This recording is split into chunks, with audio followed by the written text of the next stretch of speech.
not making this video for attention, or sympathy, or anything. I just want anyone who can help me to do that.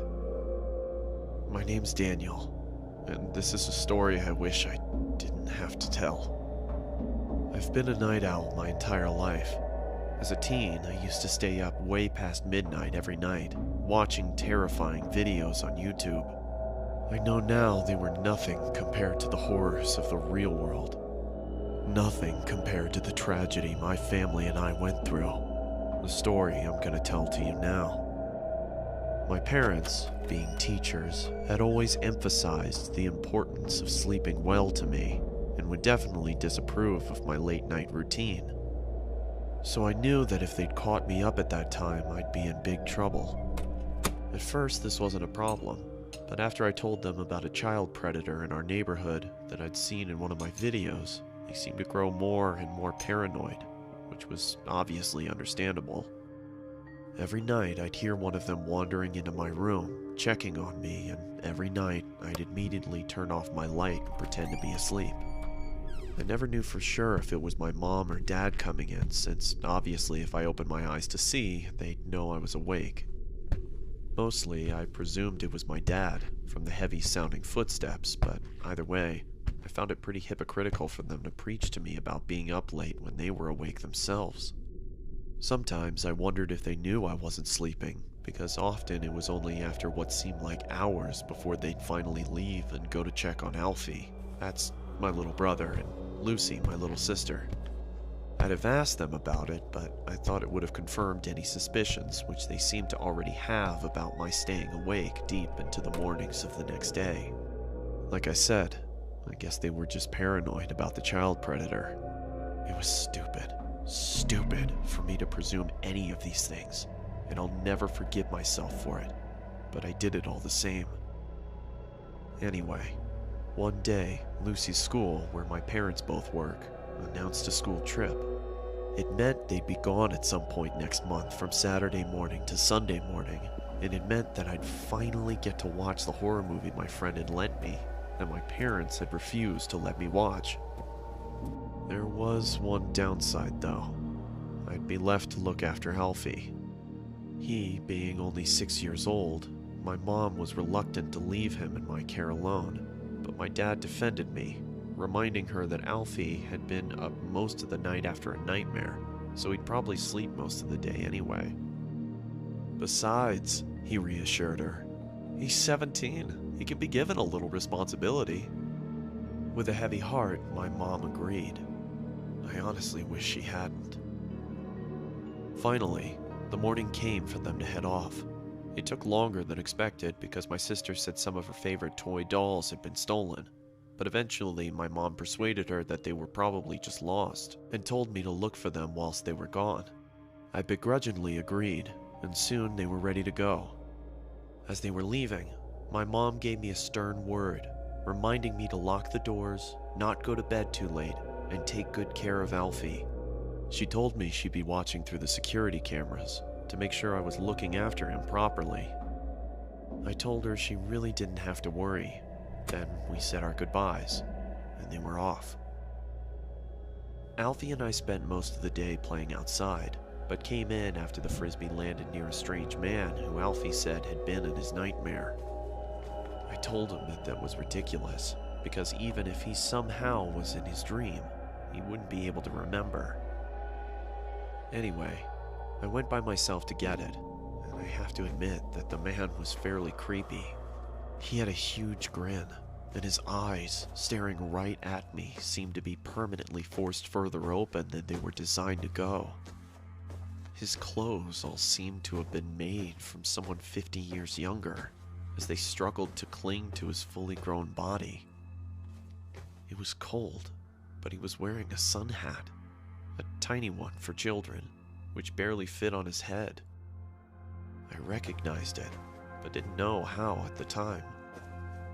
If I'd learned anything from the videos I spent my nights watching, I'd have abandoned the frisbee and left. But clearly I didn't, because not wanting to feel like a baby, I approached him. As I got closer to the man, his smile disappeared, and he removed the hat and held it behind his back. I began to see his features in greater detail. He looked tired. He was pale and his eyes were bloodshot and had huge gaping bags under them. In the entire time it took me to get to him, the man didn't move an inch, other than the odd blink. Not even his eyes shifted. At this stage, I was getting uneasy. I just wanted to get it and leave. "Hi, can I have my frisbee back, please?" "Thanks." The thought of that conversation, if you can even call it a conversation, still makes me shiver. I locked the front door as soon as we got home. We were both a bit shaken, and Alfie looked tired, so I gave him some more food and put him to bed. It took him about 2 hours to fall asleep. He kept complaining that he'd have another nightmare about that man.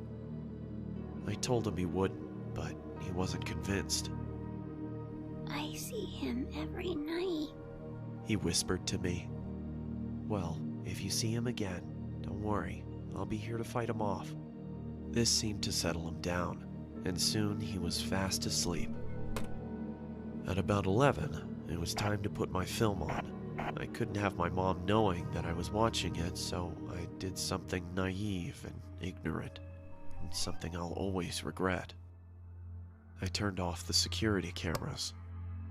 I watched it for 2 hours straight, my eyes never straying from the screen. Until I replayed the last few seconds of the film. But the sound didn't happen again.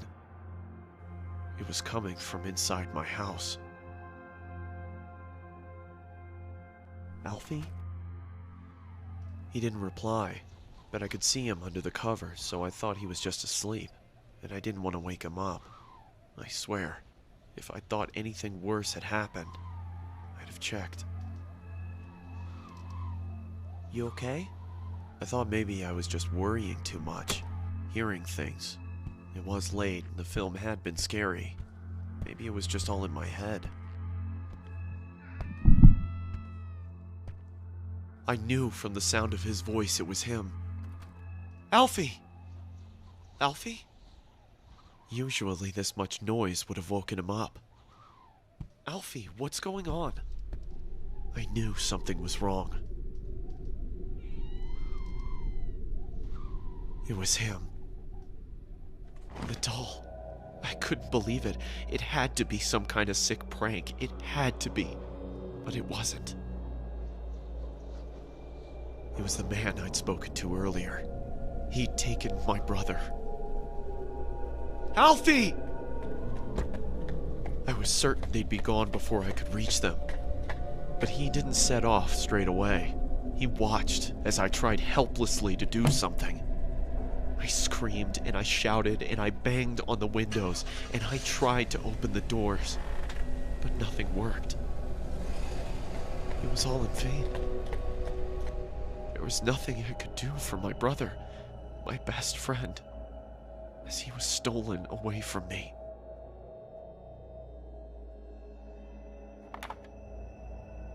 It was too late for the police to do anything. It was too late for anybody to do anything.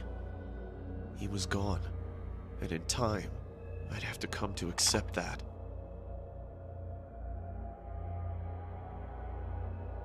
You have 9 new messages. First message.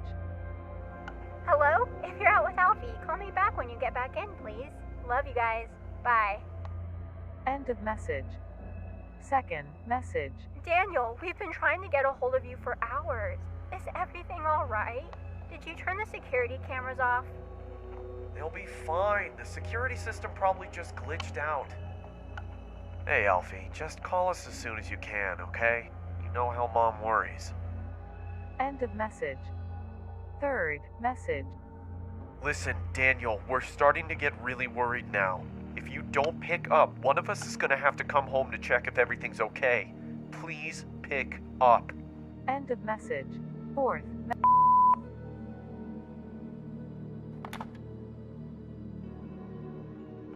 Daniel, are you okay? Daniel! What's happened? Please answer. I couldn't bear to tell them anything. That was 7 years ago. We never found him.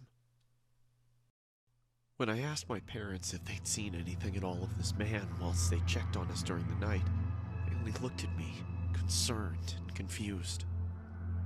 What do you mean? They asked. I could only stare at them in horror. Every night, around 2, you'd come and check on Alfie, Lucy, and me to see if we were sleeping. Daniel? They told me. No, we didn't. The police wanted security camera footage of the man, but of course, there wasn't any. It automatically deletes any footage older than 24 hours, which meant I'd been mindless enough to stop it recording on the only night we could have seen him. You know, the strange thing is, I don't even know if I want Alfie to be alive.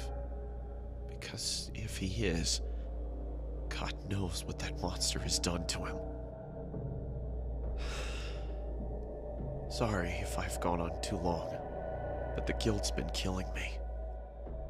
I had to get it out somehow. I only tell it as a story because, well, people like stories, and I want as many people to hear this as possible. Alfie, if somehow you're watching, I love you, and I'm so sorry. Please, don't lose hope. And to the man who took you, it's not too late. If you have any heart at all, and even if you don't, please let my little brother come home. To everybody else, if someone comes into your bedroom at night, open your eyes. You never know who it might be. I still stay up late at night. But it's not because I don't want to sleep. It's because I can't. In case anyone sees Alfie, this is the last good photo we took of him. That's it. Stay safe.